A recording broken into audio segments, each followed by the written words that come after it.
Hello there.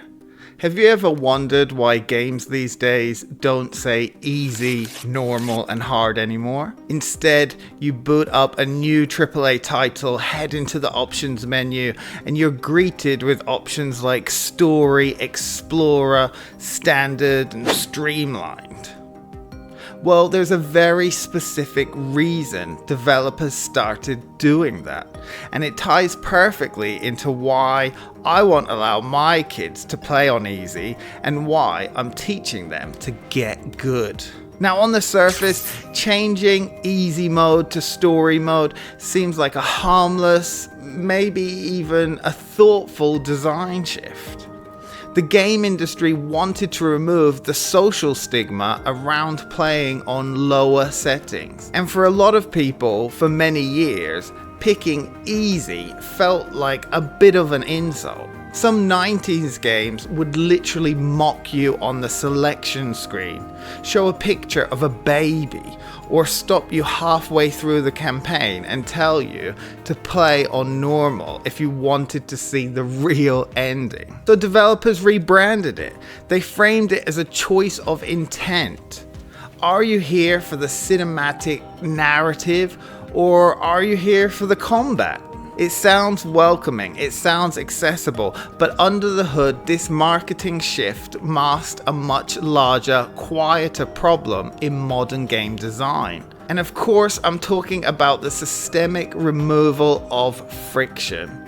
And when you strip away friction out of interactive mediums, you don't just make the game easier, you fundamentally alter what the game actually is. So when someone drops a game down to story or easy, the common assumption is that they're just saving time, that the game is just less stressful. But that's not actually how a lot of game design works. And easy can mean a lot of different things. But games aren't movies with button prompts. They're systems of interconnected mechanics. When the studio designs an RPG, or an open world adventure, or a stealth game, everything is balanced and thought out from the start to create a perfect feedback loop. Take combat design, for example. So, if a designer creates a parry mechanic or a dodge roll with specific invulnerability frames, a posture bar, or an elemental weakness system, those mechanics exist to solve a problem. And the boss hits hard, so you must learn how to parry. The enemies have high armor, so you must engage with the crafting and leveling system to upgrade your gear. The trial and error is the gameplay loop. When you toggle story mode, what usually happens? Enemy health pools shrink by 80%. Their damage output drops to a tickle. Their aggression AI gets dialed back so far you can practically just wait and pick off whoever you want. And in doing so, the entire mechanical layer of the game evaporates. Going into story mode means you no longer need to read item descriptions, optimize skill trees, or think about stat allocation, or even loadouts. A rusty sword works just as well as a legendary one. And, when we're talking about reflexes and spatial awarenesses, you don't need to attack or look at the parry animations or timing. You can stand in the middle of the room and tank every enemy without moving an inch.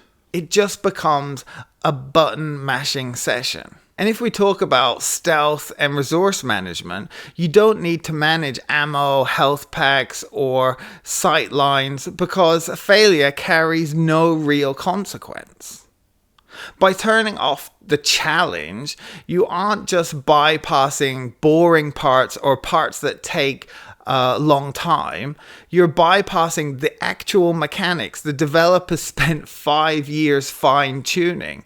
You're turning complex interactive puzzles into a visual novel that, you're just moving forward through. And then people wonder why so many modern, 60-hour games feel repetitive and bloated and boring. And it's because without that mechanical friction, it's without that thought of how do I level up? What should my loadout be? How do I parry within this time frame?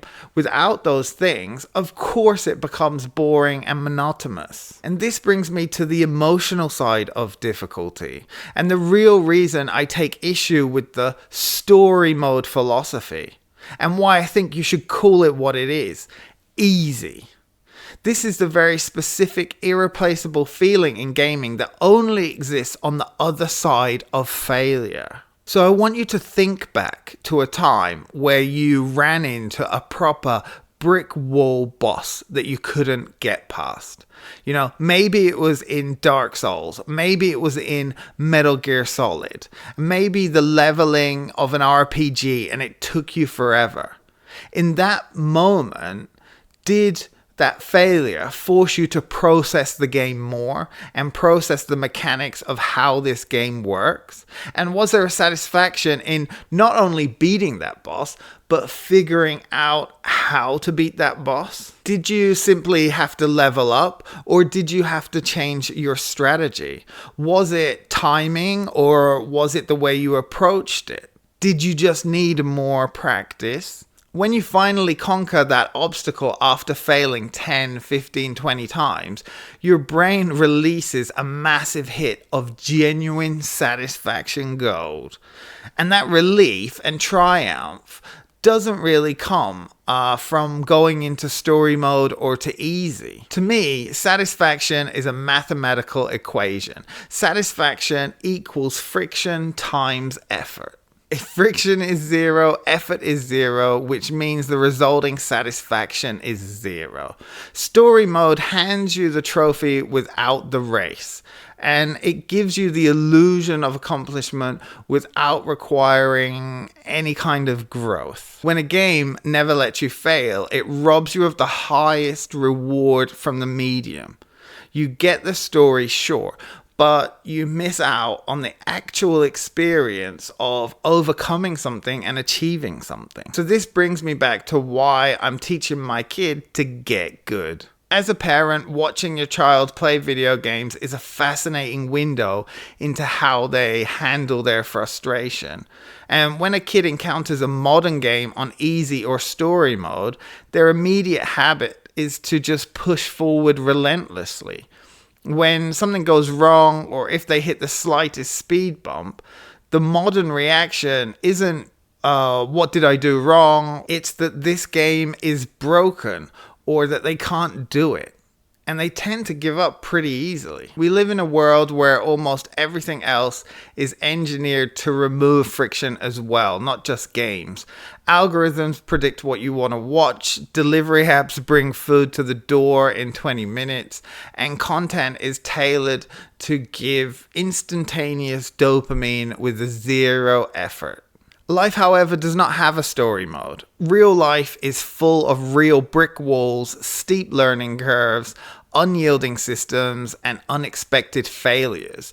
And you'll fail in real life, and you'll struggle with learning new things, and you'll hit those walls, and things will be unfair and uncomfortable and frustrating. And that's just like video games. And games are one of the safest, most nurturing, encouraging environments you can learn those lessons in. There's nowhere else in life I would want to learn how to fail. So when I tell my kid to get good, I'm not using it as an insult or an elitist gatekeeping. I'm using it as a philosophy. It means don't run from the hurdle, and it means don't give up so quickly. It means look at why you failed, assess that, and think about how you can change your approach. It means respect your own ability to learn. And when my kid spends an hour struggling on a level, getting frustrated, taking a breath, analyzing their mistakes, and finally beating it on their own, on standard or hard, and actually becomes better than me, is so amazing.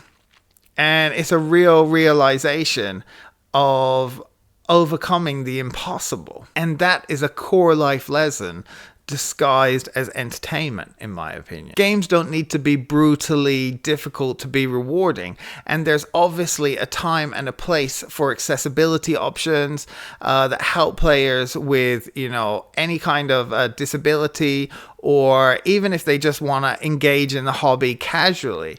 I'm not against that. But as a general design philosophy, the trend of hiding easy mode behind cinematic labels like story mode just encourages us to treat games like a passive media, and it teaches us to view challenges and annoyances in a different way. So I just want to be clear that I'm not trying to shame anyone or saying that, you can't turn down the difficulty to easy or story mode. But what I'm saying is more about the philosophy behind calling it story mode, and why, if you're just starting out, it's a good idea to try and not do that. And what I would hope is that people will embrace the learning curve. Let the game demand something from you, which it was designed to do anyway. Maybe your reflexes, maybe your planning abilities. Because obviously the real story of a great video game isn't just the script written by the developers. It's the story of how you failed, how you adapted, and how you eventually conquered that game.